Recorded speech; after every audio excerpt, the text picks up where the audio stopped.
Now that you're here at Grief to Growth, I'd like to ask you to do three things. The first thing is to make sure that you like, click notifications, and subscribe to make sure you get updates from my YouTube channel. Also, if you'd like to support me financially, you can support me through my tip jar at grief2growth.com. It's grief, the number 2, growth.com/tip jar. Or look for tip jar at the very top of the page or buy me a coffee at the very bottom of the page, and you can make a small financial contribution. The third thing I'd like to ask is to make sure you share this with a friend through all your social media, Facebook, Instagram, whatever. Thanks for being here. Close your eyes and imagine. What if the things in life that cause us the greatest pain, the things that bring us grief, are challenges? Challenges designed to help us grow, to ultimately become what we were always meant to be. We feel like we've been buried, but what if, like a seed, we've been planted? And having been planted, we grow to become a mighty tree. Now, open your eyes. Open your eyes to this way of viewing life. Come with me as we explore your true, infinite, eternal nature. This is Grief to Growth, and I am your host, Brian Smith. Hey everybody, this is Brian back with another episode of Grief to Growth. And today I've got with me Camille Dan. Camille is the mother of four. Her eldest son, Aaron, transitioned to his afterlife in September 2019. Camille's prior experiences as a critical care nurse and a medical consultant for feature films and TV. She's currently a private investment manager, and she's the self-published author of Aaron's Energy, An Unexpected Journey Through Grief in the Afterlife with My Brilliant Son, first and second editions. And she's the author of the newly released book, Gathering at the Doorway. It's an anthology of signs, visits, and messages from the afterlife. And my story of Shane is actually featured in that book. All the earnings from Camille's book sales go to mental health and addiction programs, bereavement support services, afterlife communication research, youth and young adult social development programs, Helping Parents Heal, Forever Family Foundation, and more. So she gives all this back to these very worthy charities. She's also published in a chapter of Chicken Soup for the Soul, Grieving, Loss, and Healing by Amy Newmark, and The Beauty of a Grieving Mother by Ellie Scheikat. I'm not sure how to pronounce her name. Camille's appeared on radio, podcasts, and YouTube shows around the world, and today she joins me. Hi, Brian. Thank you for having me. It's a real honor to be on your show. Camille, I'm really glad to have you here. We've known each other for a little while now. We got to know each other a little better through the Gathering at the Doorway project that you work on, which we'll get to talk about later.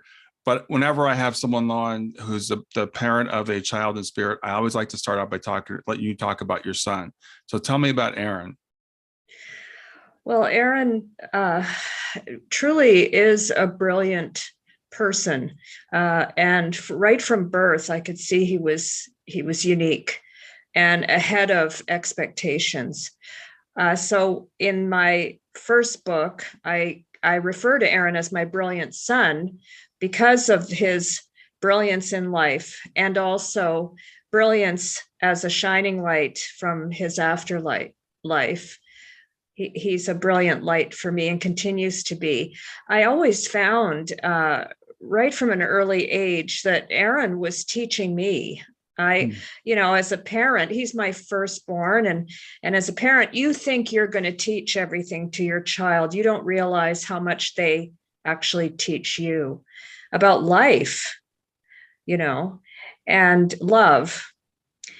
And from a very early age, Aaron was doing things and saying things that, you would expect a much older child, even an old person, to come out with.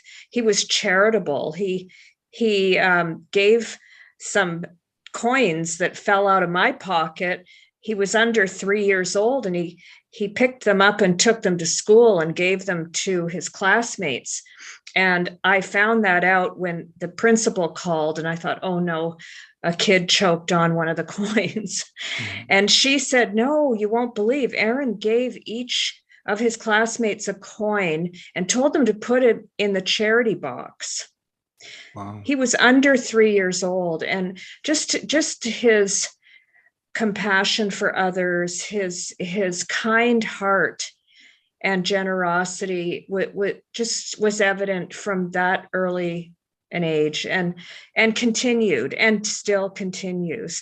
And it's really Aaron who guided me to write these books and to give the money from the sales of the books to charities.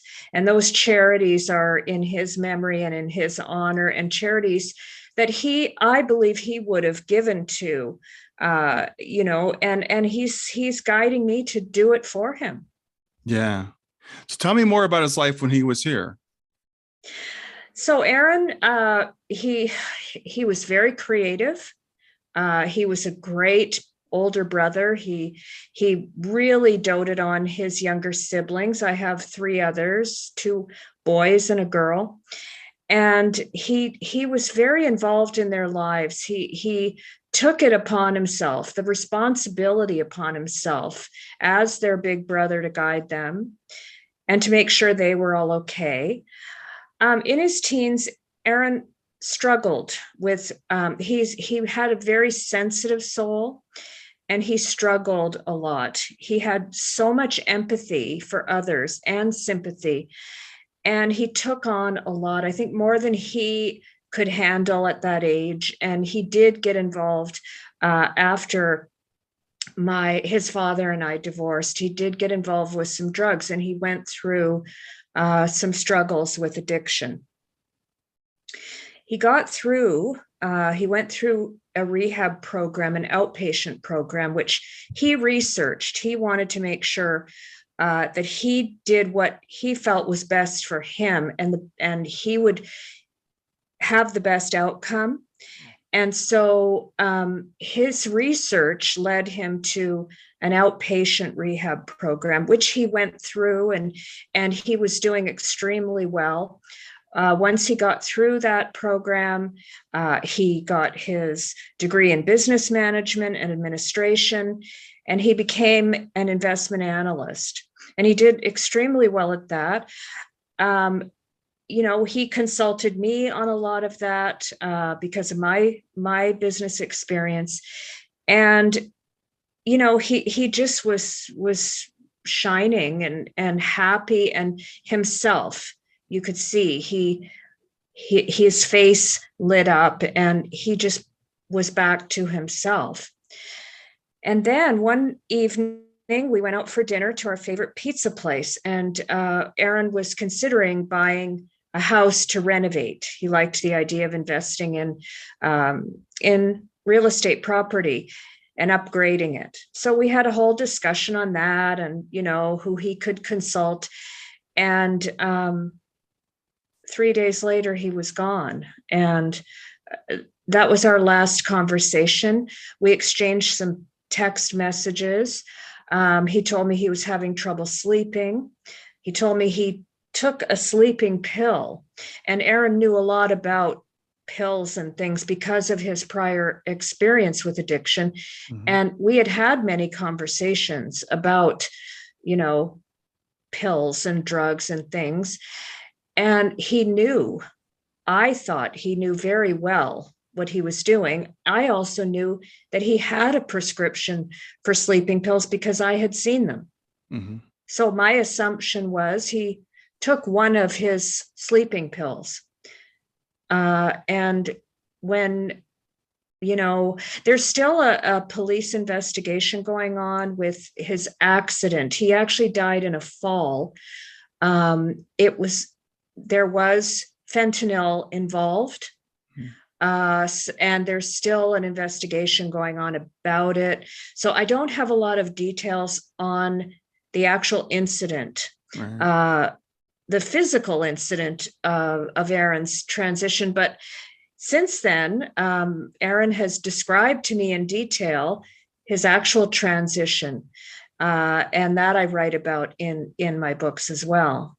Wow. Yeah. So when was this that Aaron passed? September 22nd of 2019. Okay. So very recently. Yeah. Yeah, very recently.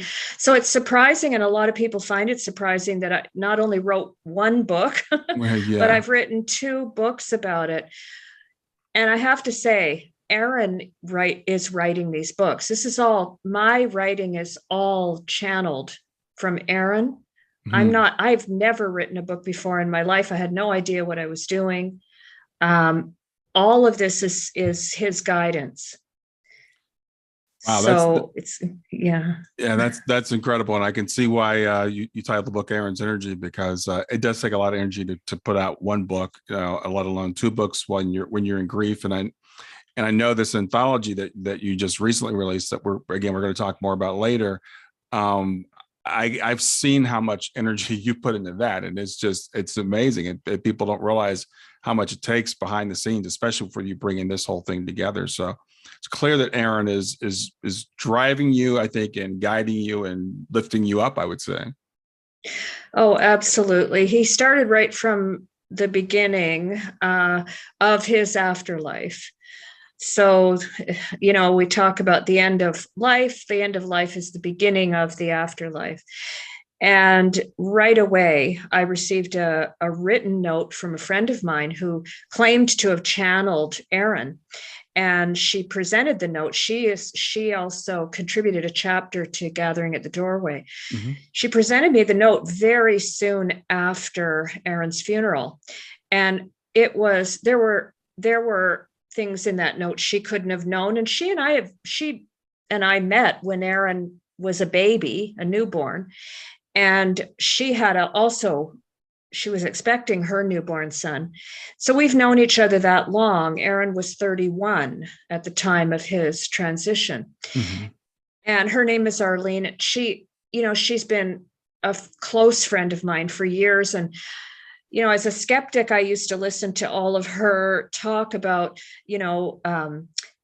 mediumship and contact with the afterlife, thinking, well, that's really nice if that is helpful for her. But of course, I didn't really absorb a lot of it because of my background in nursing and so forth.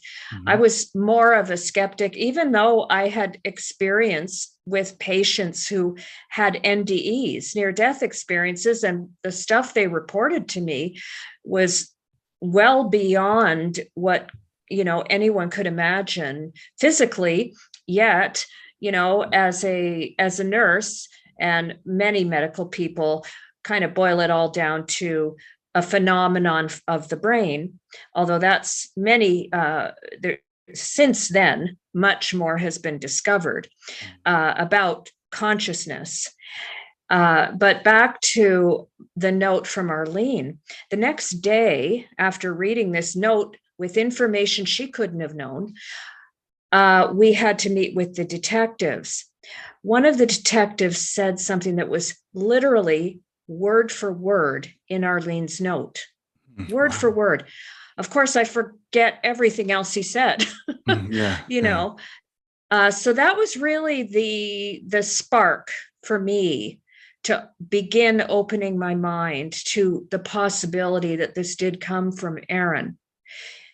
And then very soon after that, on a drive up north, up in Canada, near where I live, in the fall, we have these beautiful fall colors on the trees. The leaves are red and orange and gold and beautiful in the fall. And I was marveling at them, which I always do when we go on these road trips up here. I love looking at the leaves in the fall. Mm-hmm. As soon as I realized how beautiful this site was, I got hit with a tidal wave of grief that Aaron is never going to see this again. And as soon as I had that thought, I heard Aaron say to me, as if he was a passenger in the car. It wasn't telepathic. I heard it with my ears, him say, "I do see it, Mom. I see the colors." Wow. But they don't look the same way they look to you. I see the energy that the leaves are emitting. I can't describe the colors that I'm seeing to you. Wow. That was my first instance of hearing him speak to me in his voice. And then it just started becoming a regular thing. And that's been since October of 2019. And at the time, I also had started reading books, books like yours and many other authors. And I found books to be such a comfort. This was a realm I had never expected to experience. And we all, especially as parents who lose children, we don't expect that's going to happen. And so why would we look into it and look at it, before it happens? So once it did happen to me, like you, I wanted to read more and more, and I wanted to learn more and more. And one author, more than one author, I apologize, recommended writing a journal of my experiences and my feelings. Well, it didn't take long before Aaron's messages overtook my journal. And then I started to realize that this is something I shouldn't be keeping all to myself. Originally, it was just for my own therapy, to write. But these messages started to seem that they might be helpful for other people. And I was also talking to other people about them and sharing them with other people. And as soon as I wouldn't they want to share an experience, similar experience with me? So I just thought, okay, this seems like this is going in the direction of publishing this. So I decided to do that. I decided, okay, I'll publish my grief journal into a book. Well, I thought, that was a big idea. Now, how do I do it? Right. So I Googled it. And the next thing I knew, I self-published my book on Amazon, KDP. And that was my first book, Aaron's Energy. I can show you, can I show it to you? Yeah, absolutely. Cover. Yeah. This is the cover of my first book, Aaron's Energy. And, it says right in the beginning of my book, if one other person reads this and it helps them, I'll feel like it was worth doing. Well, more than one other person read it. And next thing I knew, Helping Parents Heal was interested in the book. And I was able to publish a second edition with an update with some more messages from Aaron and a longer recommended reading list. And I published the second edition of Aaron's Energy, which this is the cover. Yeah, that's nice. Yes, thank you. And that one is on Amazon and Amazon Smile for Helping Parents Heal. It is, and thank you for mentioning how nice the covers of the books are. Aaron's brother, Jonathan, did the cover art for all of my books in memory and in honor of his brother.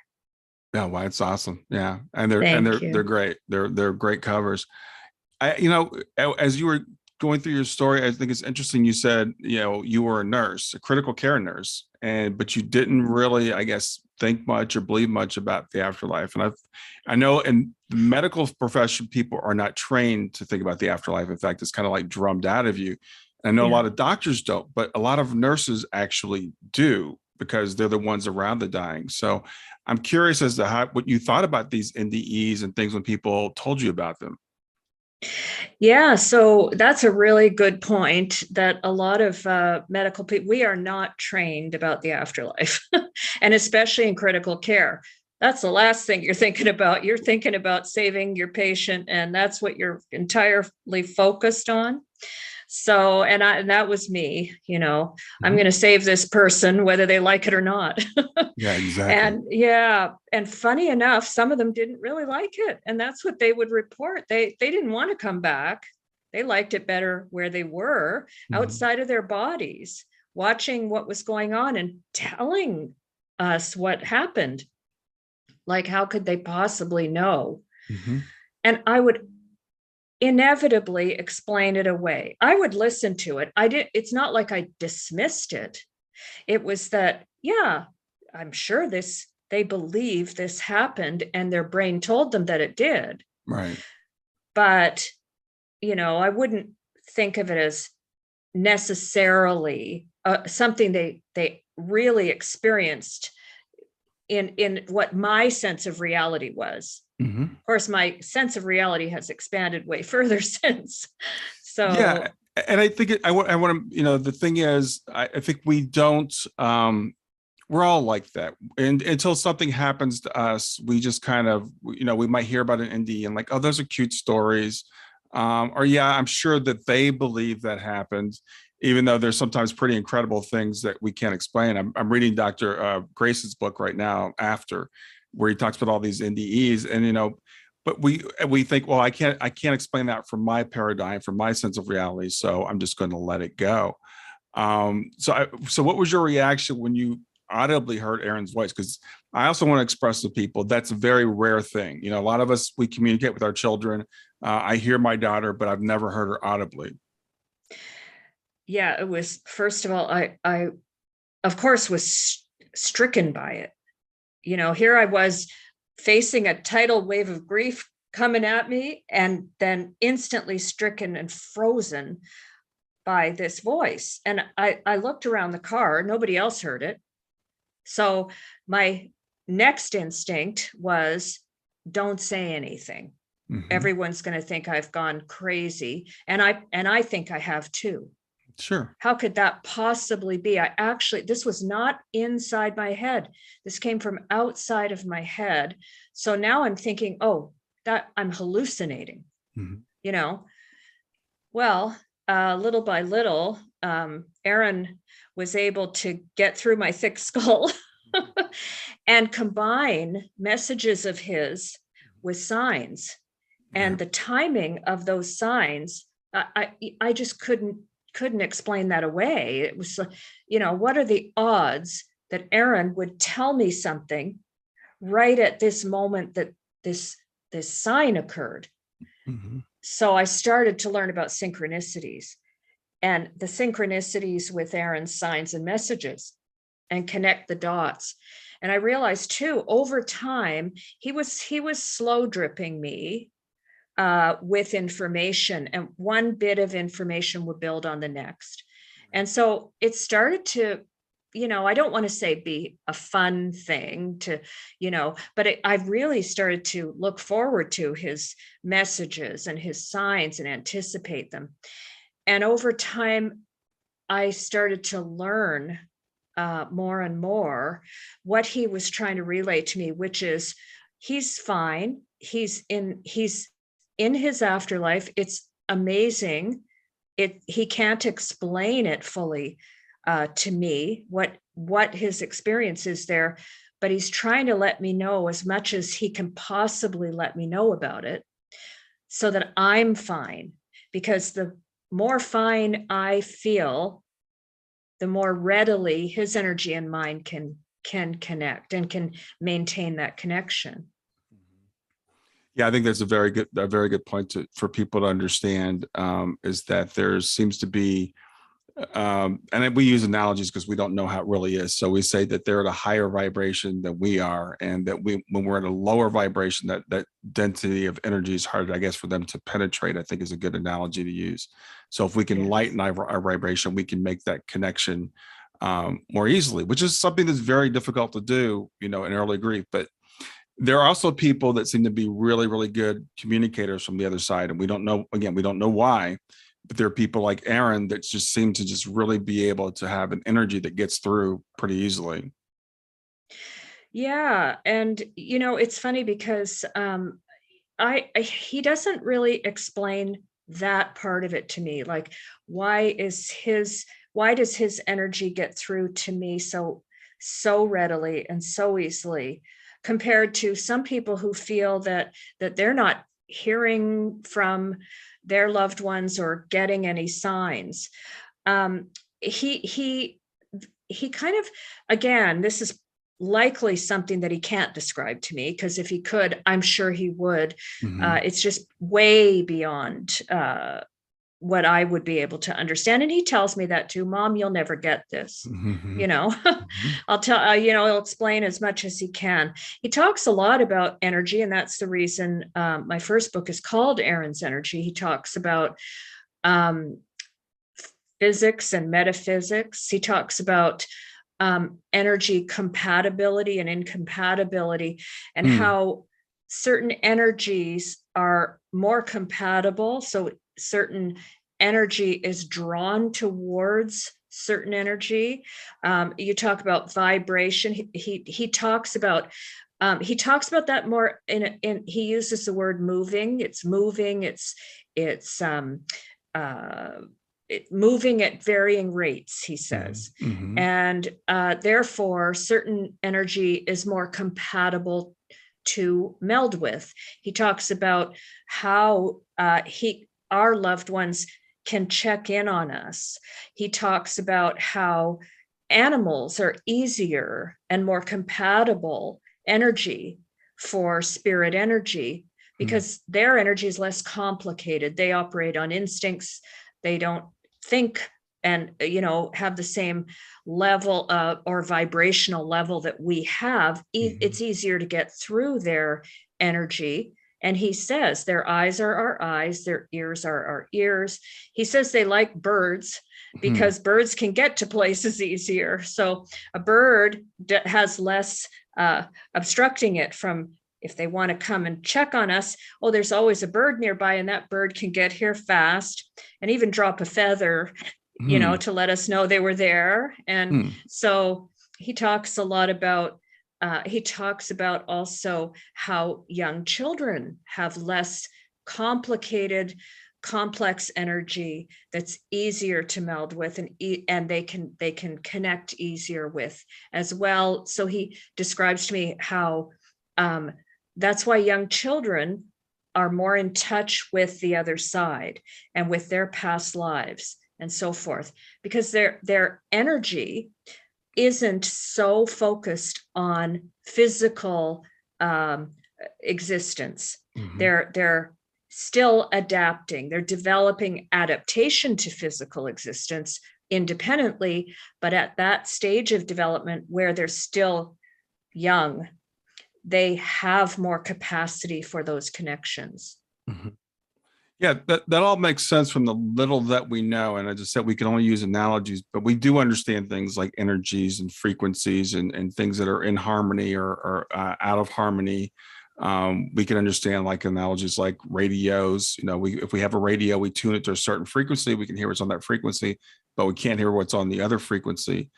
But I know sometimes we think, we feel like we should be able to understand anything, but people that have had NDEs, they'll come back and they'll say, I understood all this when I was there, but now that I'm back in this body, I can't explain it to you because my brain can't handle it. Exactly. And I had an OBE. I'm not even sure if it was an NDE. I was 5 months pregnant with Aaron. We'll get back to Grief to Growth in just a few seconds. Did you know that Brian is an author and a life coach? If you're grieving or know someone who is grieving, his book, Grief to Growth, is a best-selling, easy-to-read book that might help you or someone you know.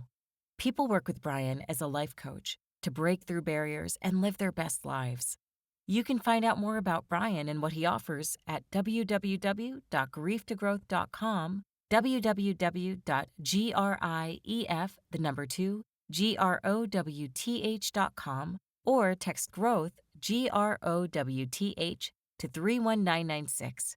If you'd like to support this podcast, visit www.patreon.com/grieftogrowth, www.patreon.com/GRIEF2GROWTH to make a financial contribution. And now back to Grief to Growth. And all of it, I had a high fever. I don't know, I had some kind of infection. And I suddenly left my body. I was floating above it, looking down at it, and not that interested in hanging around my body at all. I refer to my body as it, not me. And there I was, looking around the room for escape routes. And I contemplated escaping, going out through a tunnel of light, out anywhere I wanted in the universe. So I thought, okay, well, I'm going to go. And I took one last look at my body there, and I noticed, it's pregnant. as soon as I had that thought, it's pregnant and maybe this isn't good for the baby for me to not be in it. I got, like sucked back through that tunnel into my body.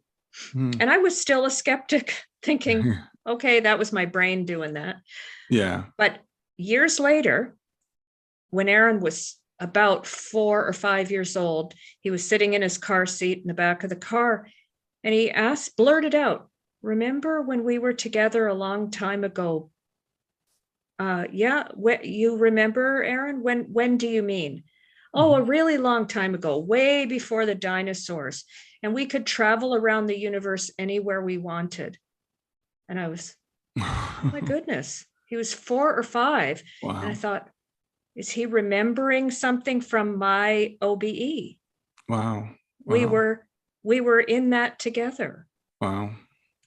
Yeah, and it's funny because I think we all, as we look back, and as you said, as our visions of reality start to expand, we look back into things in the past and go, oh, maybe that's what that was. My girls, they were about 7 and 4, I think, and we were sitting at the dinner table, and they made a comment about, we remember being in heaven and choosing you as our parents.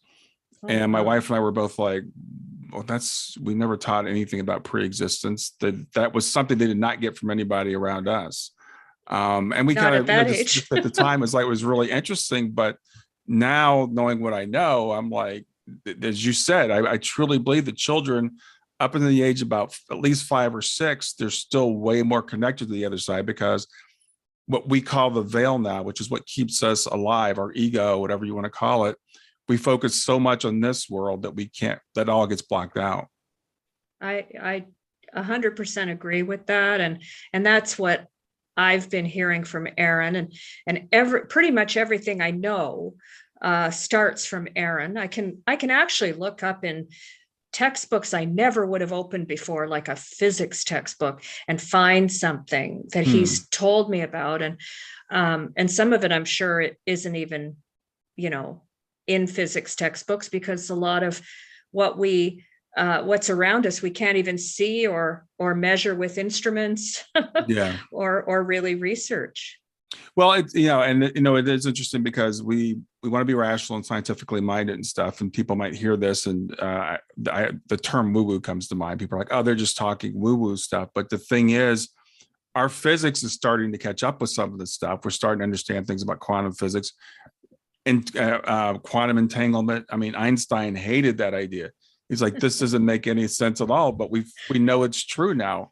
There could be a particle on one side of the universe, if you want to use that term, and a particle on another side of the universe. And what you do to this particle immediately impacts the other particle at a distance that we can't even comprehend. And of course, we have no idea how that works. No, but it's something that we can demonstrate, and that can be measured. Actually, apparently there are certain camera lenses that can photograph that, actually. So we know it happens.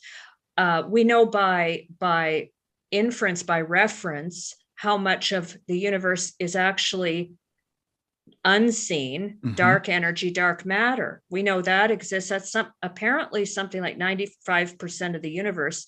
We don't possess the cells in our eyes to see, so we don't know it exists, yet it shows us all the time that it exists. For instance, black holes, the event horizons, and Aaron showed me. He talked a lot about black holes and showed me an event horizon, actually, which I didn't know what it was. But I don't know what it is. So if you would explain to me what that is. So if you look up black holes on Google or any source, they often show a photo of a ring of light around the black hole called the event horizon. And what that is that's all the light that is surrounding the black hole. But in the black hole, light cannot emit, okay, because of the gravitational forces in that sucking the light particles in. Only the light particles that are bouncing away from it or not getting sucked into the black hole are able to emit light, and that's what that ring is around them. Mm-hmm. Well, when Aaron described his transition to me, he showed me that. And because, he didn't show me his transition for a long time. He waited until I was ready. Mm-hmm. And it takes a long time to get through that really thick fog of grief before you're ready to actually hear about that. And when I was ready, that was when he knew to tell me, and he showed me. He actually sometimes he shows me in visual images in my mind.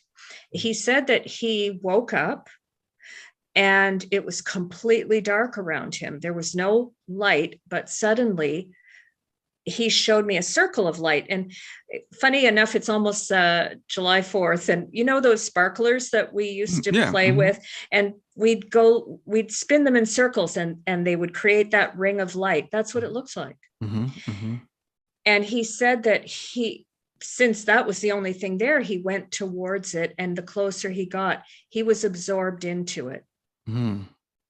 And in that light were people he knew who had already crossed over.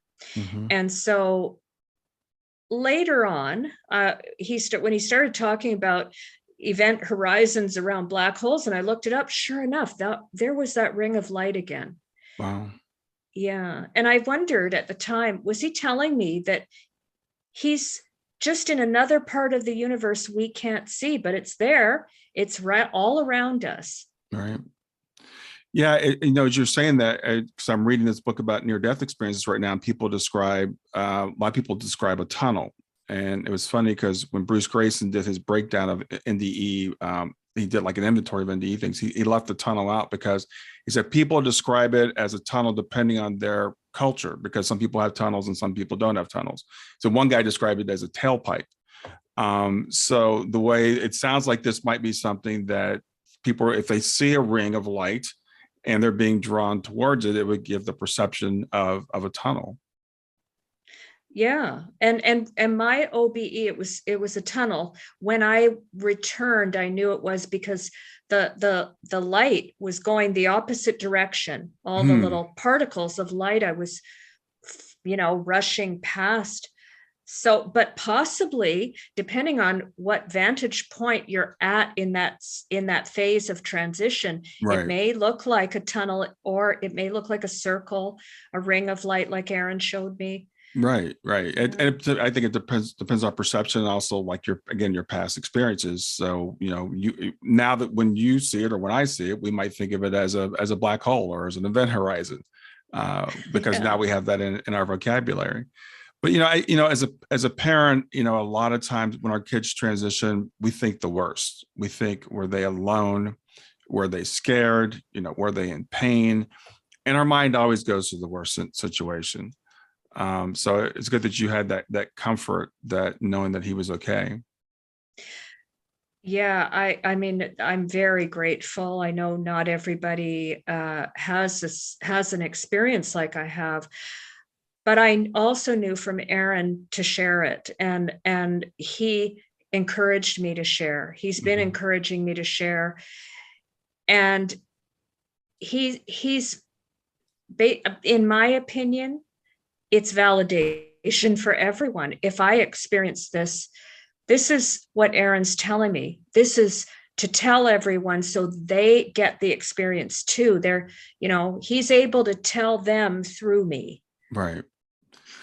And there is, I think there can be, people can take comfort or should take comfort from other people's, stories as well. Because again, I know parents who have children who have overdosed or had, and fentanyl is so common now, whether Terrible. It's intentional or unintentional. It's just killing so many kids. And again, parents, think the absolute worst. And we want to know the answer to these questions. But I have a lot of friends that are mediums, just like you do. And I've got friends that say we never die alone. My one friend says, just like you're not born by yourself, you don't die by yourself. It's like, even if you might have been in the room by yourself physically, there's always someone there on the other side kind of like midwives, welcoming you. Yes, and Aaron said essentially the same thing to me. Where did they come up with "you're born alone"? How can you possibly be born alone? Right. Right. Well, you don't ever die alone either. Yeah, it's just a transition. So it's really great to have that comfort. And I really appreciate you sharing it, because we get these messages and we can keep them to ourselves, but you talked earlier about how, once we start sharing these things, you can see other people's faces kind of light up. And then suddenly they're like, oh, maybe it's okay for me to share my story. Absolutely. And that was what was happening. And one day, Aaron planted that in my mind. You're going to write another book. But this time, the book isn't just going to be about my story with Aaron. It's going to be about a lot of people's stories. So I started talking about it with people who I had spoken to, prior. And, I had enough interest in it. I had a small handful of people, and we thought, okay, let's do this. Let's put a book together.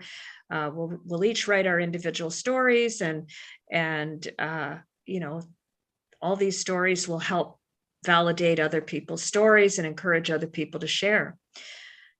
Well, one day I posted to my little group about it, and next thing I knew, a lot of people were jumping in with interest, and within no time, there were over 40 people interested in sharing their stories, and it became Gathering at the Doorway. And the subtitle is An Anthology of Signs, Visits, and Messages from the Afterlife.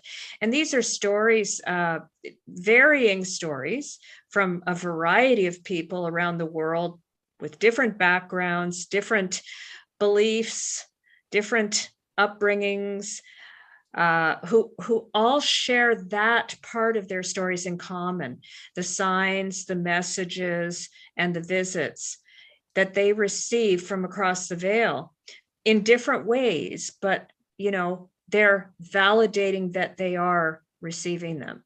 So I just think this is wonderful. And since the book was published, it just came out on Mother's Day this year. Mm-hmm. The feedback I'm getting from so many more people who have started to read the book, and they want to share their stories. So they write me their own stories. Yeah. Well, let's do some name dropping, because it's a pretty impressive list of people you've got in the book. So tell us who some of the people are. And I know there's a lot of people that have written forewords and endorsements. So talk about that. Well, I'll drop your name first then, Brian. And, of course, I had been following you before, and the fact that you joined in and contributed your chapter about Shayna, your beautiful light and beautiful daughter, who is behind you in the photo I see. Mm-hmm. I'm just so grateful, and such an incredible addition to the book. Suzanne Giesman wrote a beautiful foreword for the book. Sandra Champlain also. Robert Ginsburg, from the founder of Forever Family Foundation.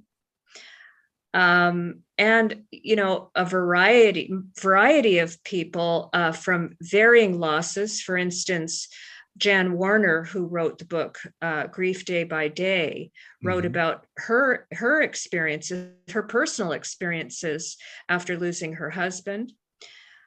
Jane Asher Rainey, who wrote a book called The Next Room, she also contributed a chapter about her messages and conversations with her mother in spirit. Elizabeth Boisson and Mark Ireland, the co-founders of Helping Parents Heal, a group that I'm very deeply grateful for, and you're also involved with on their board and as a caring listener. They contributed chapters, Elizabeth's about her son and daughter in spirit, and Mark about his son.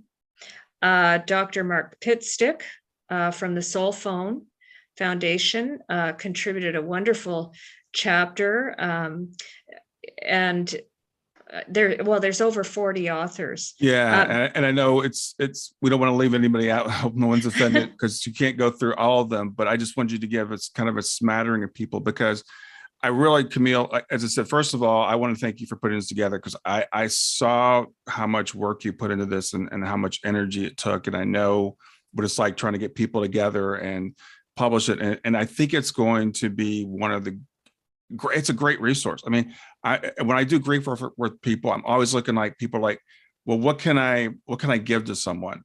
And the thing is, to be really frank, the book can be overwhelming because it's so big.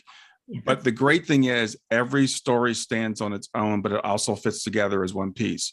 So you can pick it up and just read a chapter. You don't have to read it in order. You don't have to read the whole thing. But just to know that, first of all, you're not alone. If you're not getting signs, and know that people are getting signs, and also what are signs, what are signs, and what are synchronicities, because we get them sometimes and people don't recognize them all the time. A lot of times people assume the signs they're going to see, and they miss the signs that actually are given to them. Mm-hmm. They're focused on what they're expecting rather than on what their loved one sends. And our loved ones are each as much individuals and unique as we all are, and they contact us in their own unique ways. So being open is really important. But the point you made about the book being very thick, over 40 chapters, I am hearing from a lot of people that they'll look through the table of contents and a chapter title will jump out at them, and that's where they start the book. And maybe they put it down and they pick it up later. They read another chapter. Some people read one chapter a night. And the other thing people are really appreciative of is that each author's bio and contact information and websites and if they've written books. Not all of our authors have ever written a book before, but many have. Mm-hmm. Those are at the ends of each chapter. And if a person finds that a chapter or some chapters resonate with them and they want to seek out further information from one of our authors, it's all right there in the book for them. They can easily, their websites are right there. Yeah. So a lot of people are appreciating that because, like you said, they don't have any prior experience and something resonates with them or rings a bell for them. And especially they find that particular author is someone they'd like to follow. So they're able to do that. Yeah, like I said, that's why I think it's a great reference. I mean, I think it's a great thing if someone says, if I had to give, and I'm always looking for that one book for somebody. It's like, what's the one book to give to somebody when they're going through this? And I think it's a great book for that because, as you said, you could start anywhere. And I've had so many times with people that they said, well, I don't get any signs. I don't, because you're like, okay, for me, they think it's just a dream visit or it's just feathers. And having these different ways that our loved ones communicate with us. And you talked about earlier, the note from the person that was channeling Aaron, and then getting the message from the detective, a little bit later on.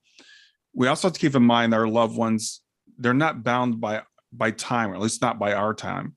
So sometimes, to me, the most fun, the most amazing signs are the ones where they'll tell us something's going to happen in the future, or they'll drop a hint about something that's going to happen in the future. And we have no idea how that works. We have no idea how time works except within our frame of reference. But Aaron talks a lot about how time is a dimension of itself, where he is. Things happen. They don't just happen in a certain place. They happen in a certain time. So it's not about where they are. It's about when they are. And he tells me that energy is the source of creation. And so everything in our universe is created from energy. That includes us. Mm-hmm. And where they are, they can create. They have the ability to create their own experiences anytime they want. So they can be creating something that's to us might seem like it's in our past, but it's in their present. Mm-hmm. And so he says that love is the source energy of creation. And Everything is created from love, and we are created from love, all of us. And we have the ability, we have a special ability in the matter state, physical state of matter that we're in, to create, because we have brains, we have hands, we have tools for creation, words, we have thoughts. So it's very interesting when you think about energy being the source of all that's created, and they're at another level of energy than we are, and their abilities to create are well beyond ours. Yeah, absolutely. So, as we were sitting here talking, I was thinking about one of the synchronicities that I got, and it just still blows my mind to this day. I listen to podcasts all the time. So I go for a walk every morning. I was listening to this podcast, and this person said, one of the signs my daughter gave me after she passed is like, I would be out somewhere and someone will walk up to me and say, I knew your daughter, and they would introduce themselves. And I'm like, well, I never thought of that as a sign. Doesn't sound like a sign to me, but I'm like, so this idea is playing in my head. I'm going for a walk that day, same route I walk every single day. And I get to this one point, I see this woman walking down her driveway towards me, and I wear earbuds, so I'm not really paying attention. I'm like, she's approaching me. So I take my earbuds out and I'm like, hi. And she says, hi. She goes, I'm Nicole and I'm Morgan's mother. And your daughter, Shayna, was in Girl Scouts with my daughter. I see you walking by here every day. So this morning, I just thought I'd introduce myself to you. I had walked the same route for a couple of years at least, and she had never said anything to me. But that morning, I heard that podcast, and then she came out and introduced herself. I'm like, this is weird. Oh, yeah. Very well. Okay. So that is a synchronicity. That is definitely a synchronicity. And things like that happen all the time to me. And it just happened because that happened to me yesterday. And oh, wow, you're telling me about it today. Wow. So there you go. Wow. Yes. Where I wasn't even thinking about it. And someone came up to me and said they knew Aaron. And you don't think about exactly. You don't think that's a synchronicity when it happens. You find out later, and here we are.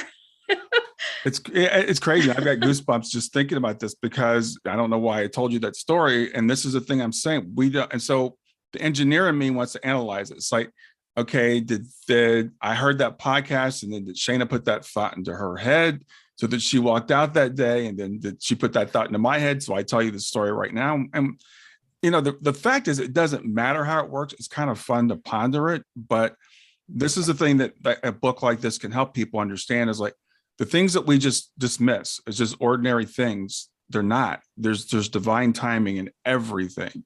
We just, every once in a while, we pick up on it.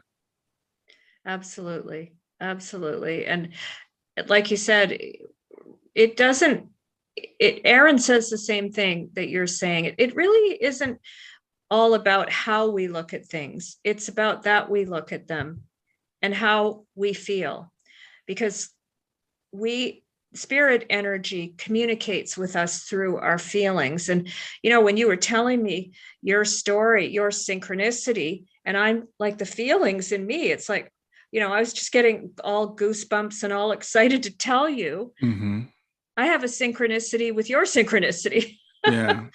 And this is really how the universe works. Yeah. And I think that's another really important point. And it's especially for someone like myself, who is as left brain and analytical as I am. And I've just learned this over the past 7 years. Shayna's anniversary was this past Friday. So it's been 7 years. But it's about feelings. It's about feelings and emotions. It's not about thoughts. And that's hard, I think, for a lot of us in the Western world. A lot of people consider themselves rational. And I've come to the conclusion, it's like feelings are not like less than intellect or rational. They're actually above. It's actually beyond. So our feelings can take us beyond that. And sometimes we just have to trust and trust that feeling. I fully agree with that. And, the fact that thoughts are secondary to feelings. You have the feeling first, and then you have the thought. trying to figure out what your feeling was and try to define it in some way. So you're right. Feelings are our first form of communication, and feelings are energy. Mm-hmm. Yeah. So, where that energy is coming from, we don't know, but it's coming from all around us all the time. It's flowing through us all the time. And our kids, our loved ones who are part of that energy are part of us all the time in that way too. And they feel our feelings. That's how we communicate with them, through feelings. Yes, and I think that I do want to belabor that point, because a lot of times I hear people say, I'm not hearing from my loved one, whether it's my child, my husband, my whatever that has passed. And it's like, it's because you're not feeling, you're not leaning into those feelings, you're not relying on them. And I realize that they're very subtle. So someone asked me the other day, they said, do you talk to your daughter? And I'm like, well, I talk to her every day. I mean, literally I talk to her every day. But I've had to learn that a lot of times when I'm hearing from her, unlike you, it's not in her voice and it's not from outside my head. It's like she's part of me. She's like in me. So it comes more from inside me than it comes from outside of me. And so I have to lean into that and trust that, because that's the way they communicate with most of us. Yeah, and that is, even to feel them as a part of us is even a higher level of connection. Aaron, it did get to that. Mm-hmm. In the beginning, when I was hearing him from outside my head, I think my grief feelings were, getting in the way a lot of the time. And you know what he said to me? It's okay. Have your grief feelings. They're normal. You're supposed to feel grief. That's a part of love. But he also said, if I really need to tell you something, I really need to get to you. He said, I can get to you like I did through a friend. I can get to you through a bird. I can communicate with you in other ways. I think when we get to that point you're at, where you feel your daughter as a part of you, your feelings, you're fully melded with each other. You're fully connected at that point. Yeah, I think it's a great point. And it's something, frankly, as we're talking about it, it's just really starting to hit me, because we tend to want what other people have. So a lot of us will say, I've heard people like this, I like to have an NDE. It's like, well, no, you wouldn't. Talk to anybody that's had one. You do not want to have an NDE. But, I like to get a dream visit, if we don't have dream visits, or I wish I could hear that audible voice. And I've said in the past, I wish I could feel my daughter touch me. I've heard people say that, or stuff like that. And we all kind of want that thing that we don't have. And I think we sometimes have things upside down. And I think as we start to merge with them, melt with them, I like that. Because I was thinking the other day, I was walking, I'm like, I haven't found a feather in a long time. I haven't found a dime in a long time. I found a dime the day before Shayna's anniversary, but before that, it had been a long time. And I think as we start to make that connection, they're like, okay, well, they don't need that as much anymore. They don't need those external signs. Absolutely. They don't need those external signs as much, because your communication as one, you're both having the same feelings together. You're so connected. But also, when Aaron tells me that, they will send you those external signs as well. You have to watch for the timing of them. What's happening at the time, and the other thing he says to me is ask for them. Right. You need to ask and you have to ask sometimes a lot for signs. And sometimes I ask him for a specific sign. Aaron, can you send me this specific sign, a feather, a dime, or something like that? And guess what? Well, he sends me a very specific sign, but it wasn't the dime or the feather, but it was always something so extraordinary, that I forgot about the sign I asked for, and he sent me an even better one. And I've been able to even get some of those on photos of those on my phone, and those are pictures of those are in the book too. And other authors who have been able to get photos of signs that have occurred for them are also in the book. And some of them are just like unbelievable when you see them. Wow. Yeah, actually, that reminds me, I need to see if I can find it. I'm sure I can find it somewhere, because one day I was on my phone. I have a podcast, and every podcast cover in my phone had changed to this picture of Shayna. It's a picture of Shayna, one of my favorite pictures of her, where she's like at these building blocks. And I'm like, how did that happen? And I was freaked out because I thought it had changed, like in the database, like at Apple's level. So I went and I looked from my computer, and it wasn't that way for my computer. It was only on my phone. And then I went back to my phone later on, and they were back to the way they normally were. And again, I'm like, okay, how did this happen? I want to know, but I'll never know. But it was weird. Okay, if you want to call it weird, sounds to me like that was a sign. And then what was happening at the time? What were your thoughts at the time? Were you thinking of Shayna at the time? I mean, it's just, that's an important part of it. And a lot of people recommend to write it down, because we forget, especially with our grief brains. Forgetting is a big part of grieving. And part of the reason I started journaling Aaron's signs and messages to me, so I wouldn't forget them. And, so writing them down, not just the sign itself, I got this as a sign, but what was happening at the time. And then you can really start connecting the dots to figure out the messages. Yeah, exactly. And the journaling is really important, I think, for a number of reasons. One is because of grief brain, which is real. And people will go through that and they're like, I'm losing my mind. It's like, no, that's a part of what we go through. We forget things, and things don't really register. But the other thing is we tend to think, oh, it's been forever since I've gotten a sign. I never get signs. I don't get them anymore. And it's good to be able to go back and look. And I get reminded because I do this all the time. So as I'm talking to you, I'm like, oh yeah, there was that, and there was this, and there was that. So we can say, yeah, it's really easy to forget about them, especially when we get into our funky states, that we forget how much they do care for us. Absolutely. Absolutely. And that's an amazing sign you got. Just amazing. Yeah. So, the book, I know it benefits a lot of charities. I want to talk about some of the charities, and I love the way you told the story at the beginning about Aaron tying it together with the fact that he's such a giving soul, and that you're giving the proceeds of this book away. And so it's not only doing good because it's helping people who are reading it, but it's also helping other people. Yeah. I mean, for me, there was no doubt in my mind, when I wrote my first book, that I would give the proceeds of book sales to charities that Aaron would have supported in his lifetime. And that's how it started. It started that way. And when I discovered Helping Parents Heal, I felt that I was led there by Aaron. I just have come such a long way forward in my grief journey as a result of finding Helping Parents Heal. And I do believe our kids guide us. I do believe our loved ones guide us. And a lot of the times you have to look back and say, oh, well, how did I even get here? And it becomes obvious.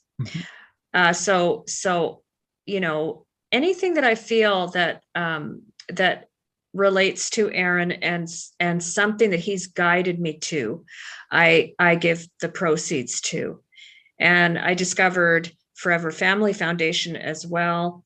I found their podcasts, and it's interesting. We have another synchronicity in common with We Don't Die and Sandra Champlain. And Sandra Champlain's podcast was the first podcast I ever listened to. I never listened to podcasts before Aaron transitioned, and I found them, and that was the first one. And, so that led me to find another one and another one and another one, and to find books through most of the podcasts I listen to are done by authors like yourself. And so finding my way through this journey, I believe I've been totally guided by Aaron through it. Yeah. And I also believe that all the connections I've made with the authors in the book are guided by, not just by Aaron to me, but by their loved ones, and it just keeps growing. Yeah, I know some people that might be a new concept to them, that our loved ones are guiding us. And I remember not too long after my daughter transitioned, I was talking to one of my cousins, and she said, Shayna is your ancestor now. And I'm like, I don't like that idea. But I've come to realize that, yes, when we cross into spirit, we become part of. I was interviewing someone the other day, and the podcast hasn't come out yet, but she calls us the ancestor realm. So we go into that ancestor realm where we're back to our higher, fuller selves, and they have a different perspective. It's not that they're better than we are, but they just have a different perspective. Their eyes are opened up again, so to speak. So they do guide us, and they do lead us. And I know in Helping Parents Heal, we talk about this all the time. Our kids are helping us make these connections. And, here I am 7 years on, and the first podcast I listened to was Sandra Champlain. I've been on her podcast, I think 3 times now. And I never thought that would be. And it was funny because I was at a conference with her several years ago at AREI, and she came up to me and she goes, "Oh, I've been following you." She said, "I want to have you on my show." And I'm like, that's weird. I'm surprised she knows who I am. Turns out she thought I was someone else. So I was like, I was so disappointed, but I ended up being on her show later on when she realized, she finally got to meet me. And so that was a pretty interesting way that turned out. That's a great story. And you know what, I think even more evidence, that you were guided to each other.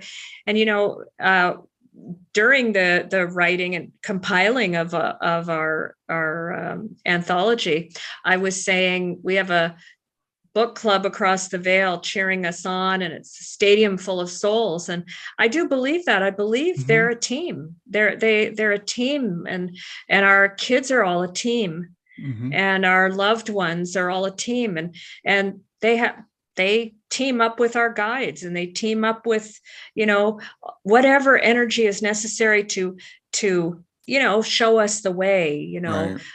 And we can choose whether or not to follow it. Right. And I'm really glad that for everyone that has chosen to follow it, because I think we've all done something really remarkable and taken the lead on encouraging others to share. And I think the more we share our stories, the more comforted we feel. And also the more we break down barriers between people, we open doors. And I think we also draw ourselves closer to our loved ones. We're kind of thinning the veil, or the door, the book's called Gathering at the Doorway. The door keeps opening wider. And when we get that door open wide enough, we'll see a huge crowd across the other side of it. Yeah, I think, again, I think the work that you're doing in this book and your books are so important, because another thing about grief is we feel alone. We're in a world for people. And again, especially for us, I think parents who have lost children, we feel like, okay, this has never happened to anybody else. This is what we feel. No one else has to go through this. It's just me. And the thing is, we're never alone. Literally, we're never alone. Whether it's people on the other side of the veil, people on this side of the veil. And if you open yourself up to allowing, just looking around and open up to the possibilities, people will come into your life. It's funny because I don't know about you, but like I lost people in my life when Shayna transitioned, people that I thought were close to me. And that seems to be universal. But then people came into my life I never dreamed would come into my life.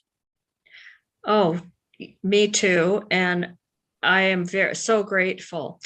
I think both of us would agree we'd rather not have had a reason for any of this. And it was fully unexpected. Nothing a parent ever expects, but to be able to have gratitude, I also wouldn't have expected if it wasn't for the people that came into my life.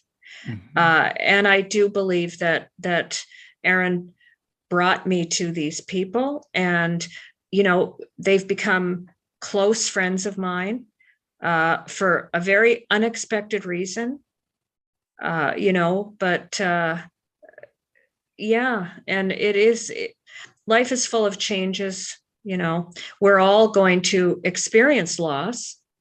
Whether or not we're going to grieve loss, I think, is dependent on how deep our ability to love and how deep our love is for those people. So I guess I hadn't experienced a loss like this until Aaron's transition to know what can be beyond it. Right. Yeah. Well, the thing is, if we're here long enough, as you said, the only thing guaranteed in life is that there's going to be change. The other thing is guaranteed in life. If we're here long enough, we're going to be parted by death, by our death or the death of a loved one. That's just guaranteed. That's part of the deal. But there's certain transitions because of the timing of them. Again, losing a child is so unexpected and so out of order that I see that it changes the course of your. I tell people there's before Shana transition and there's after. That is a demarcation in my life, and we can choose what we do afterwards. The growth is not inevitable. It doesn't just happen. We can choose it, but it's pretty amazing what our loved ones do to help us, and that's what like I said, I get from talking to you about Aaron's energy and about gathering at the doorway. Is it can open that door for other people to the possibilities to say, yeah, let me look out for this. Let me see what's available, what's out there. Yes, absolutely. Absolutely. And, I really do believe now that I've come to a point where I see Aaron in everything, and in every new relationship I make, Aaron's a part of it. Our loved ones are there. They're all a part of it. Yeah, it wouldn't be otherwise, right? Right. Well, it's funny because we've Helping Parents Heal. We've had one conference. It was 3 years ago, I guess now. And being in that gathering, I mean, it feels more like family than even friends. I mean, I would say we're more like family. Yeah.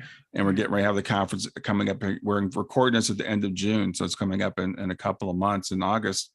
And it's a club that none of us would have joined intentionally, but it's an amazing resource for people. So I'm always pushing. I'm on the board, but I don't get paid, so this is not like self-promoting. But it's just such a wonderful resource for people, and it's something that our loved ones put together, I believe. I do too, and it's just it's a lifesaver for me. I don't know where I would be. And you're right. It is. People feel like family. It feels like one huge family, and our kids are family members too. Like we all know we know each other in a way other people don't. Yeah. Yeah. There's an instant connection. Well, Camille, we're coming to the end of our time together. I want to make sure that people are aware of where they can reach you, find out more about Aaron's energy. So if you could give your website and let's go over the names of the books again. So my most recent book, Gathering at the Doorway, an anthology of signs, visits, and messages from the afterlife, is available on Amazon, Barnes & Noble, and through Goodreads, also through hyperlinks at my website, www.aaronsenergy.com. You can see a full list of donation recipients, updates, events, and links to all of the authors as well are on my website. Aaron's Energy, my first book, is also available at all those sources, and it's also available in Audible. Yeah, awesome. Camille, it's been great having you here today. Thanks for doing this podcast. Thanks for doing what you do. The book is a wonderful resource, and thanks for asking me to be a part of it. Well, thank you, Brian. I can't express my gratitude enough for you and all of your work, and for being on your show. Hit that big red subscribe button and click the notify bell. You too. Thank you. Thanks for being here.